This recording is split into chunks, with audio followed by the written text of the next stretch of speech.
Okay, thank you very much, Ashley, and good afternoon, ladies and gentlemen. Thank you to the conference organisers for this opportunity to talk to you this afternoon about improving end-of-life care. And I'm talking to you about some collective work that the National End-of-Life Care Programme delivered between the periods of 2008 to 2013. I'm now working with NHS Improving Quality and will be taking forward some transferring work, a legacy from that programme that is going forward over the next year, so can talk a little bit about that.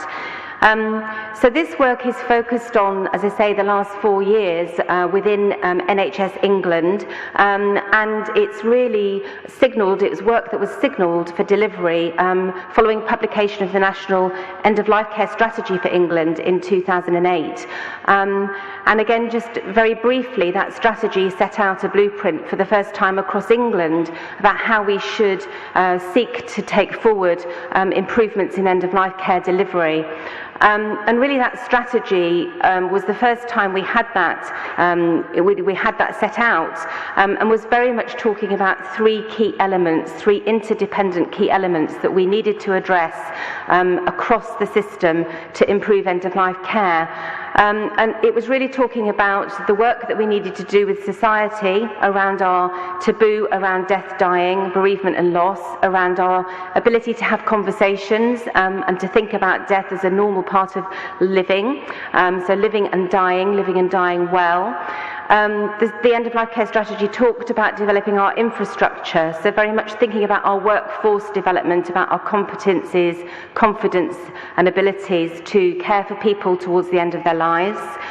Again, around our data, intelligence and understanding around end-of-life care, and our research, so really infrastructure kind of taking on board all those elements. And then thirdly, very much focused around the individual, so around the individual receiving care and the components of that care, very much recognising it was across health, social care, third sector and communities, so very much a very inclusive set of ambitions. So the programme was established in 2008 to support organisations across England in taking forward these objectives. And I'm just going to talk very broadly about some of those achievements and to highlight some of those examples in terms of what we have achieved over the last 4 years. Just as we start to think about this, I think important to say that, this overall ambition in England was to work with our workforce of 2.5 million people, all of whom would have some involvement in delivering end-of-life care services to people requiring those services in England. We started from a very low base in terms of awareness, levels of priority, and we were building historically on care that was delivered well for patients with the diagnosis of cancer, but less well if you had another condition. So again, those ambitions in terms of the strategy were very much about high quality end-of-life care for all, regardless of diagnosis, high quality end-of-life care for all, regardless of care setting, and ensuring that we were really skilled and able to take this work forward. So very much a shared purpose around improving quality. And very much our approach in the programme was about collaboration and partnership. So I'm going to talk about our overall approach. But first of all, what is a good death and how do we know? I'd like to introduce you to Graham. And Graham's going to talk about what's important to him. Graham, can you tell me what things are important to you now as you think about your future? Funny thing was, when I was first diagnosed, within a month I'd done my funeral service, how I wanted to be, so the family didn't have to do it. Now, I look at it, and now I've got grandchildren, it's your life changes again, and I don't know, I just want the best now for my grandchildren, my kids, and my future will be happy. Okay. What does, thinking of the term dying well, what does that mean to you? Dying well would be living at home and dying. I wouldn't want to go into a care home, nursing home, respite centre, whatever, or die in a hospital. I'd rather die at home with my family around me. I think that would be dying well. I don't think you could beat it. I know it sounds a silly thing to say, but to have your family close to you and not be stuck in a ward where they're all around the country or somewhere and they wouldn't get there, but they could be with you at home, that would be dying well. Okay, what would be the best way for you and your family to be supported to make those choices and to plan for your future? People to listen to us now, the new social workers, the new people coming through, when we talk to them, we can give them advice, what we want, what we have, what they can do, what they can help with. And those people can help the families. Because at the end of the day, obviously I'm not going to be able to say what I want or do or whatever, but my wife will want to help and my children will want to help as well. So it is good teaching, it's good learning for the future, and that is what you want. So yeah, I could die quite peacefully knowing everyone is safe and everyone's being looked after and they get what they want and they need what they want. I think that would be the way you go and work it. Okay, thank you. Okay, so just a few thoughts there from Graham, and of course we're all unique individuals with our own thoughts about our own definitions of a good death. But many of our studies really reflect Graham's thoughts about where people would choose to die. So some of the work we've been doing is about meeting that challenge in terms of supporting people's choices and preferences for care and death. We have a national indicator around death in usual place of residence, a care home and home as that definition. And again, a starting point there of 38% of the population achieving that in 2008. And we've had incremental increases of that over the last 4 years, and we're now at 43%. So again, in line with the studies that look at that particular percentage preference and talk about 70% of people would choose to die at home. Now we know that changes. We know that changes for lots of reasons, and we know that there's lots of complexity often in caring for somebody towards the end of their life. But supporting people's choices and preferences for care and death is one of the key outcomes of the end-of-life care strategy and of the programme's work. So how have we been achieving that? And again, how have we collectively been achieving that with our colleagues across England?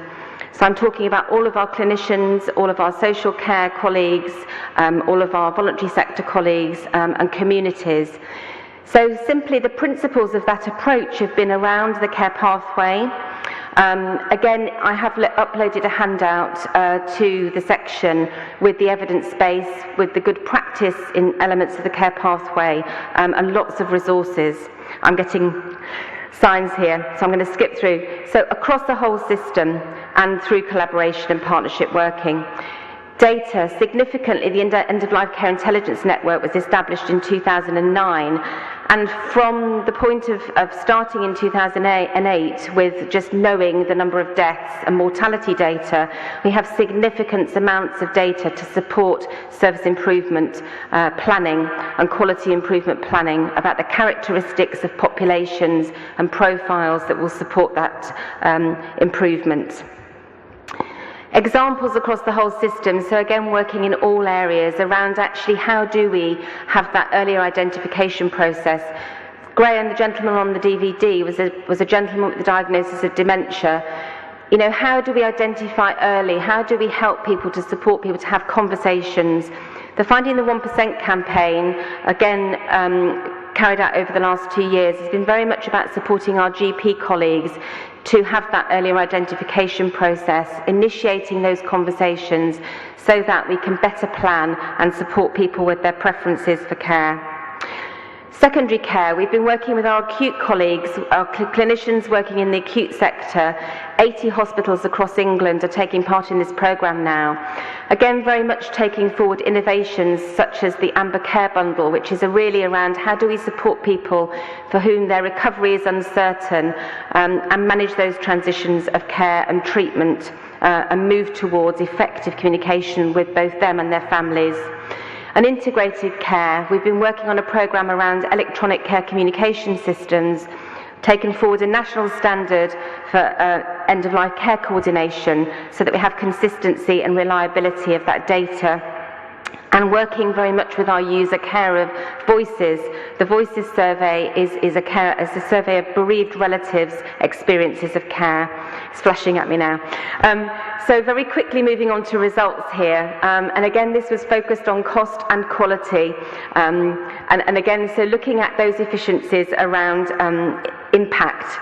Service users, additional 63,000 people have been supported to have a good death in place of their choosing. Around primary care, many GPs signed up to the campaign, the call to action around earlier identification, and looking at the impact there, and supported education and training work with GPs around confidence and communication with people towards the end of their lives. As I said, over 60 acute trusts across the country, 80 hospitals working on that service improvement programme around end-of-life care interventions in acute settings, and 41 localities working to implement electronic shared care records. So, high-quality end-of-life care, we're not talking about a cheap option. What we're talking about is ensuring that we have the right resources in the best place to support patients and support individuals' needs. However, if we do look at the implications of a reduction in hospital admissions, we have an estimate here in line with our quality, productivity and improvement programme for England. And you can see here the statistics, but you know that £11.6 million estimated to be saved from hospital admissions not required or not needed, not inappropriate admissions to hospital. So just to finish, because I've got the flashing light here, no dress rehearsals, we get one chance to get this right for people. This is on the front of the end-of-life care strategy for England, and I think, you know, it's always a reminder, isn't it? You know, how people die remains in the memory of those who live on, and we have a real opportunity to ensure that we do the very best we can for each and every person. I'll leave it there, thank you.